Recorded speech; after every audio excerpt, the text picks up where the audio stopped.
We're going to go over the distribution property. It is also known as the distributive property. So let me give you the formal definition. Let A, B, and C belong to the set of real numbers. Now I know it's kind of hard to see, but it looks like a U that's on its side. So I'm just giving you a zoomed in version of what it looks like. And then I've got what looks like an R, but it's what we call like a double stroke. So it's a double stroke R. So let A, B, and C belong to the set of real numbers. Remember what real numbers is if you looked at the other video. Real numbers is, if you draw a number line, it is anything on there. Fractions, decimals, whole numbers, negative numbers, you name it, fractions. So, one more time. Let A, B, C belong to the set of real numbers, but A cannot equal 0 for what we're about to do. One more time. This sideways looking thing that looks like an E means belongs. This symbol means the set of real numbers. So if you have A times, parentheses, B plus C, or A times, the way to say parentheses in math is times the quantity B minus C. So whether you say parentheses or the quantity of, it doesn't really matter to me. But whether you distribute across a plus or you distribute across a minus sign, does not matter. The idea is still the same. A will be distributed to the first thing inside the parentheses, and A will be distributed to the last thing in this set of parentheses. Same thing goes with this one. A goes with the B, in other words, A times B minus A times C. And again, there is a little dot here that means times. That is what is going on. Sometimes they call it distribution over addition and distribution over subtraction. Whatever you want to call it, we just call it distribution. Now, it doesn't matter if there are 2 things or 3 things in a set of parentheses or more. You can have a lot of them in here. But when you see a number, or in this case A, on the outside, and you have this set of parentheses here, you keep distributing until you hit the last number inside the parentheses. That's when you stop. It only goes to that set of parentheses again. It goes to the first, it goes to everything in between, and then it ends at the very last one, and then it stops. You don't distribute anymore. Anything outside the parentheses, you don't multiply by A.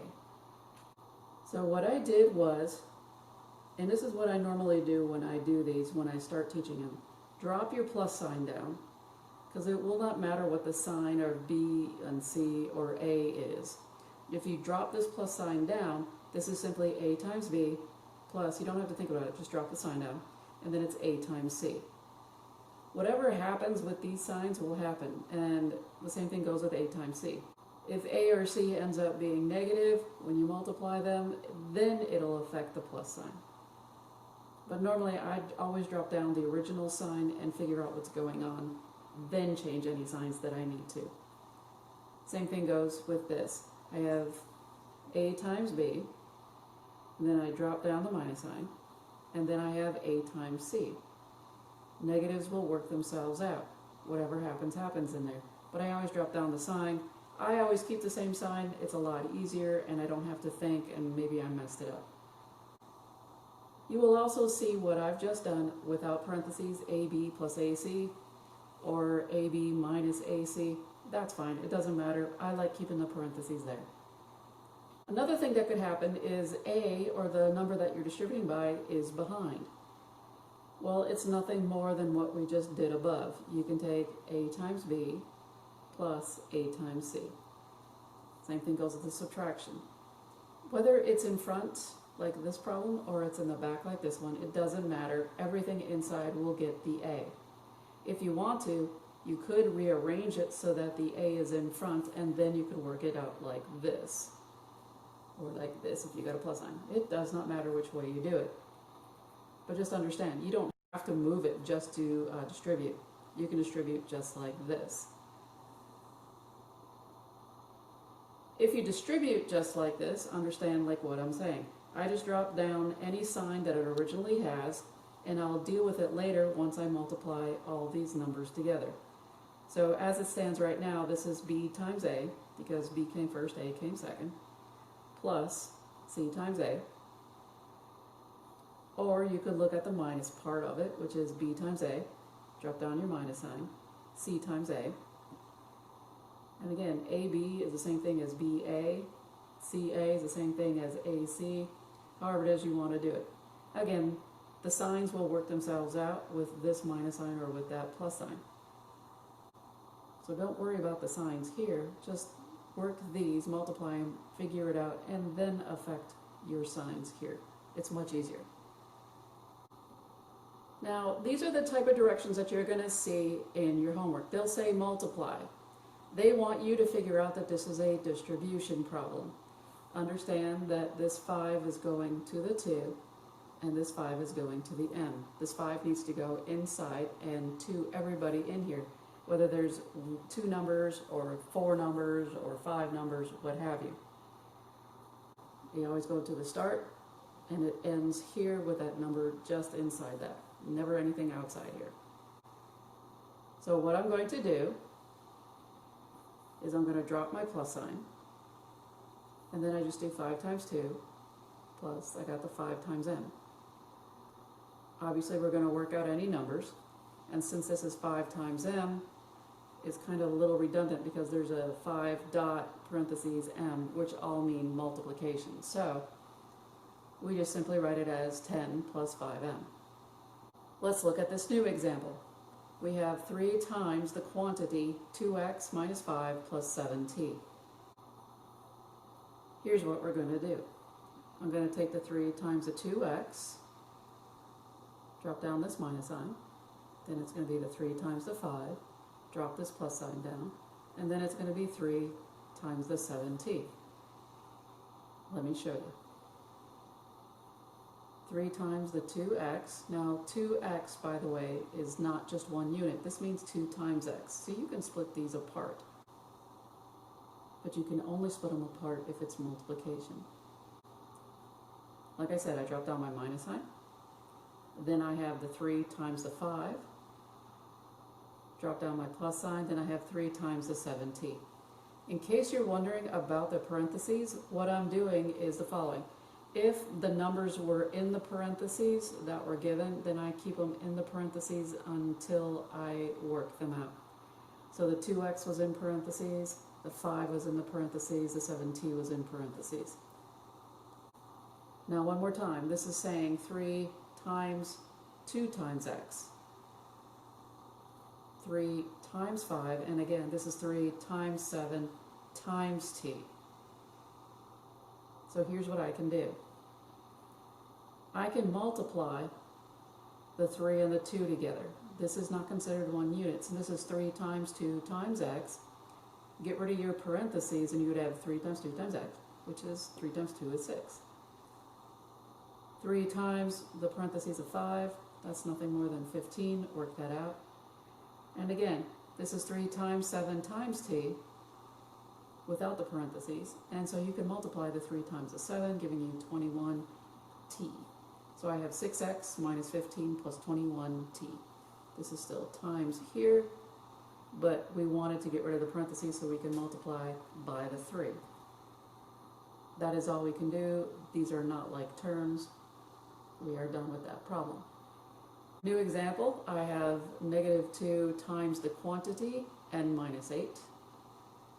And what I'm going to do is distribute. I'm going to take the negative 2 times the n, drop this minus sign down, and take the negative 2 times the 8.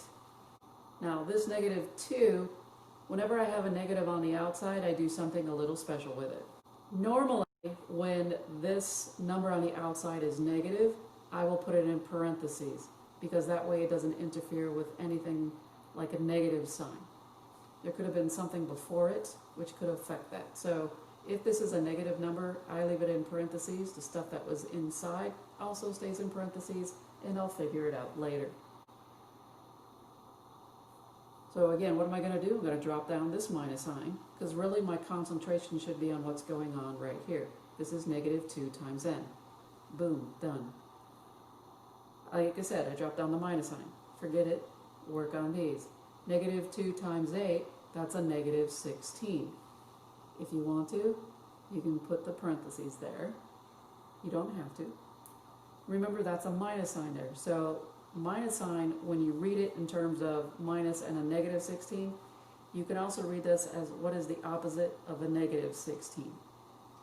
Or you can look at it as the double negative rule, because this is in parentheses and there's only one thing in the parentheses, which is a negative 16. So I can do the following. Because this is in parentheses and it's only the negative 16, two negatives make a plus sign. And so I have negative 2n plus 16. What is the opposite of a negative? Positive. And this is the end of our problem for distribution. These are not like terms. This is as far as I can go. What if you are given a decimal? Here's what I'm going to tell you to do. It's the same concept, so let's just do that. It's 5.1 times x plus 5.1 times 3. This is not negative, so I'm not going to put it in parentheses. But anything in the parentheses will get the parentheses, so I know where it came from. So I have 5.1 times x, drop the plus, then I have the 5.1 times the 3. Again, the x and the 3 were in parentheses, so I kept them in parentheses, and I just dropped down the plus sign. 5.1 times x, well, I don't really need the parentheses on this, because if we were to see this dot here, and the parentheses also mean to multiply, it's kind of redundant, so we would just call that 5.1x without the parentheses. So we have 5.1x plus 5.1 times 3. If you're going to do it the long way, I'm going to take 5.1 times 3. 3 times 1 is 3. I'm going to ignore the decimal right now, but notice that there is one number beyond the decimal point, this number 1, so keep that in mind. But overall, I ignore the decimal when I multiply old school. 3 times 1 is 3. 3 times 5 is 15. Since there is one number beyond the decimal, there should only be one number beyond the decimal when I do this. And that's it. That's how I'm getting 15.3. This is my final answer. What if we distribute, but we have a fraction? First off, do not spaz on me. Fractions are not hard, they just make them hard in high school. So, I'm going to do the regular same old, I'm not going to do anything different the way that I do this. I have a fraction that's positive, I'm not going to put that in parentheses. Anything inside here will get parentheses, and I'm going to drop the minus sign down. So I have 2/3 times 6x. 6x was in parentheses, so I got the parentheses. Minus, just drop it down. Then I take the 2/3 and times the 10. Alright, so far so good. That's usually where people stop because they hate fractions. Well, what I'm going to tell you is in math, fractions rule. If you got a fraction, you may as well make everybody a fraction because they're the tough guys on the block and everybody kind of has to work with them. So 2/3 times, well, 6x, in order to make it a fraction, you put it over 1. And the same thing goes with 10. Anytime you have a whole number, put them over 1. Good to go. So far, so good. What's my next step? My next step was to break down the 6. So 6 is 2 times 3 times x. I also broke down the 10, 5 times 2. When in doubt, I always do this because sometimes your denominator goes away and sometimes it doesn't. Now, before I move on, I want to tell us a little something. This has an x. Let's go back even to the very beginning. This one has an x, this guy doesn't. So as I'm working this problem, I am realizing that no matter what happens to this, it will not affect this other guy. This has an x, this does not. These are not like terms, so I don't have to worry about adding them together, or in this case, subtracting them. So whatever happens, happens. I don't need an LCD. But what I am going to do is take note of my first one. 6 is 2 times 3 times x, like I said. I have a 3 on top that can reduce with this 3 on that fraction. Cool, I reduced this. Alright, one more time. I am reducing it because this has an x, and this has nothing to do with this guy. Since these are not like terms, it is okay to do this. This does not reduce whatsoever. I don't have a 2 in my denominator, so this 3 is going to have to stay. From here, there's nothing else to do, so I'm going to go on to the next step. Since my denominator went away, I am left with 2 times 2 times x, better known as 4x. So this is now 4x, or you can see it as 4x over 1 in your head if you want. And since this denominator did not go away, I'm going to multiply the numerators together. 2 times 5 times 2. 10 times 2 is 20. Or you can think of this as 4 times 5, which is still 20. And multiply your denominators. 3 times 1 is 3. And this is as far as you can go. These are not like terms. This has an x, this does not. And that's why I was not worried about reducing this fraction and that fraction and worrying about a common denominator. Now, I know there's some of you out there that do things a little bit differently, and that's perfectly fine. I don't really care. So long as you get the right answer and your math is great, that's awesome. So what I'm going to do is I'm going to keep this minus sign with the 10 on this problem. So that's where my focus is going to be. The math is going to remain the same as far as what I did above, but what I'm going to do is deal with this minus sign and deal with it with the 10. So how does this work? Still, everything inside here will get a parentheses, 2/3 will not. But if I use this negative and keep this with this 10, I need a sign still between these two numbers. So when I take the negative with the 10, I'm going to put a plus sign in between. And that's okay. I still have 2/3 times 6x, but since I use this minus sign, I have to put a sign here, and it has to be plus, because I used the minus sign already. And plus will always go there when you do this. When I distribute, I now have the 2/3 times the negative 10. From here, is exactly like what I did above. I took the 6x, put it over 1, and the negative 10 over 1, and I broke down the 6x in terms of 2 times 3 times x. The negative 10, I wrote this as negative 2 times 5. I can still get rid of the 3's. 2 times 2 times x is still 4x. And I still have negative 20 over 3. So I have 4x plus a negative 20 over 3. Your book will not leave it like this. It does not like that. And it will change it so that you see it as 4x minus 20 over 3. This is how the book will write it. If you want to leave it like this, you can. Understand that that's the same thing. That's fine. But notice, we still get the same answer.